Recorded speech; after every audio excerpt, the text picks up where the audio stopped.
Bwana Gishagwa akienda round akisema watu wa Garissa hakuna kura. Sisi hatuna kura kweli? Wangapi watavotia rais? Sisi tumetosha mboga. Si tunaweza rudisha rais? Your Excellency, tunasema watu wa Northern Kenya, sisi tutakuwa nyuma.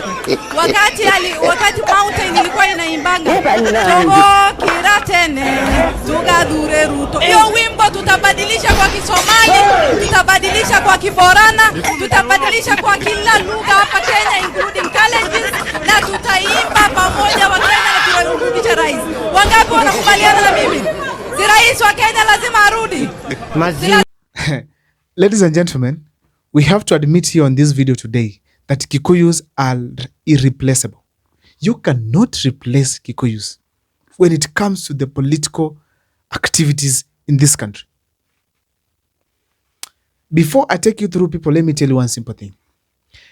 When other communities, in this country, when someone is born, he undergoes all the stages, the traditional stages of life. If it is circumcision, it is done in a traditional way. There's a tribe in this country, I think the Kalenjins. Someone can come from the US or Australia to just come to Kenya to undergo the traditional rites of passage. And as a result, they've been able to maintain their culture beautifully up to this level. Like now, the Maasai culture, it has also been well maintained. Despite that there's some intrusion of the modern way of life, the fact remains that they have managed to contain their culture intact, the dressing code and the rest. Now, as these other tribes do that, the Kikuyus, their culture's leadership. You guys, we know the Rarashi exists and the others, but the culture in Mount Kenya, it's basically on leadership. And that's why I keep saying that we are not going to catch up with Mount Kenya ever again because of the kind of leadership these guys are portraying. I'm not talking about the presidency. Even go down to the MCA, governor, women rep, MP, and even senator. It's not easy over the other side. They're working like hell. Now, Mount Kenya is irreplaceable because as we speak today, Mount Kenya, as people take care of their culture is leadership. Their culture is in leadership. They keep on thinking on how to have better leaders, on how to get into leadership. While you others, us, the rest of the country, we are thinking of other things. They are thinking of how to get development. Someone with that mind, is completely replaceable when it comes to the voting or during elections. On this video here, I want to take you through on why Kikuyus are irreplaceable. Number one in my list is the fact that these people have solid numbers. The numbers from Mount Kenya are solid. They take care of themselves. They know that the numbers are there and people are registering.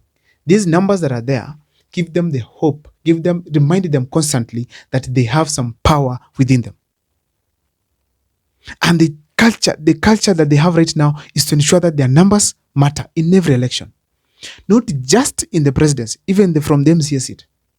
And that's what is happening. A tribe that thinks that way, or maybe a region that thinks that way, it's irreplaceable. You can't replace them.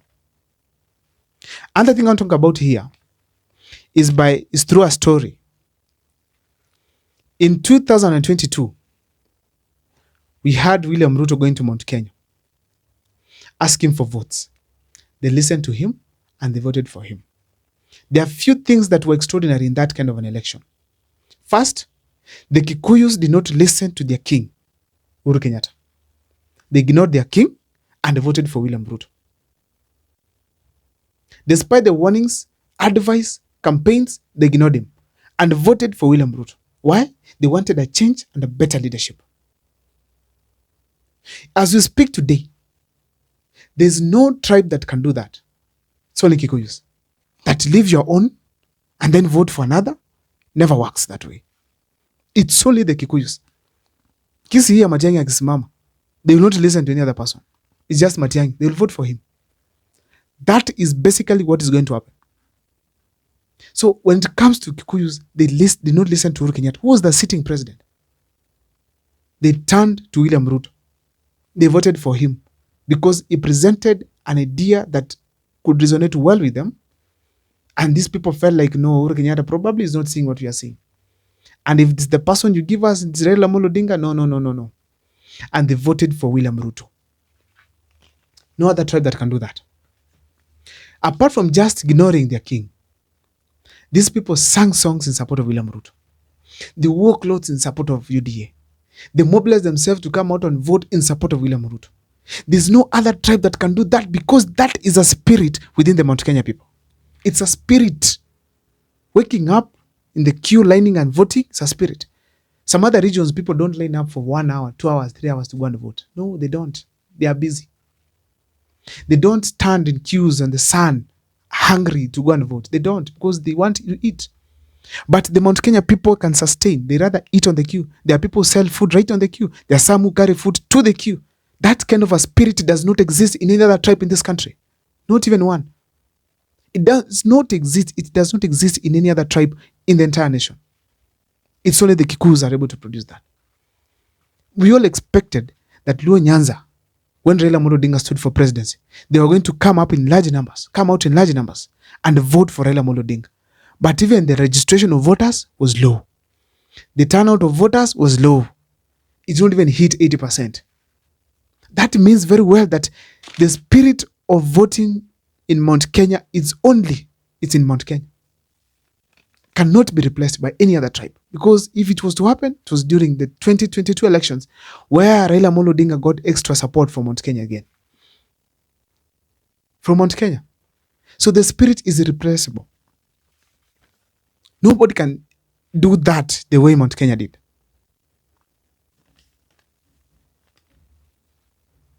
So in this video, therefore, I want to prove to you guys that nobody can be able to beat Mount Kenya when it comes to the elections.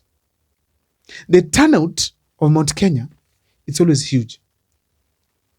If you check on Uhuru Kenyatta, it was almost 90%. 90%. And actually, these people single-handedly gave Uhuru Kenyatta presidency twice. Because the campaign that Raila Amolo Odinga did in the country was huge. Raila Amolo Odinga took Western Kenya. He took Luo Nyanza. He took Kisii. He took the coast. He took Nairobi. And even some parts of Northeastern. So and actually even the Maasai region. So what was left for Uhuru Kenyatta? It is simply Central and Rift Valley and some other parts to pick from a few. And the fact remains, the Kikuyus decided to come out in large numbers and vote. And they voted. And that's how Uhuru Kenyatta finished his 2 terms. His 2 terms. I recently saw Oscar Sudi saying that hakuna rais ambaye amesimama akaenda mula moja. There's no one-term president in this country. What he forgot to tell you guys that there's no one term based on the voting, not just by word of mouth. Kibaki went for the 2nd term. We all know what happened. But we all know what happened when it came to Uhuru Kenyatta. And the only people who can make William Ruto a 2nd term president, it is the Mount Kenya. If they decide to vote for him, the rest of the country, we wait for 2032. And I'm not saying this Kimadarau. I'm saying it from the proven record. Hamakisi, where we also aspire to produce a president. But the fact remains that the spirit that exists in Mount Kenya, it is significant. It's serious. That's why every president might go for a running mate there. That's why Raila went for a running mate there. And William Ruto did the same thing as well. Because they know Mount Kenya, if it decides, he may decide. So William Ruto trying to replace Mount Kenya with Northeastern, it can never work. You can register as many as you can with the IDs being given freely. But the fact remains that even if they are all registered, the spirit of voting cannot match that is in Mount Kenya. Even if you have numbers of vote level, Western Kenya has numbers, but they are not able to catch up with Mount Kenya. Why? Ruto trying to replace Mount Kenya with Luo Nyanza, he can never manage because these people don't turn out the way Mount Kenya does. Going to Western region, trying to turn out, they cannot. Therefore, it is very clear that Mount Kenya is irreplaceable. I don't know, guys, what you think about that. Please let me see it on the comment section. And as I always say, emulate Mount Kenya. This Kenya will change. See you next time for more videos.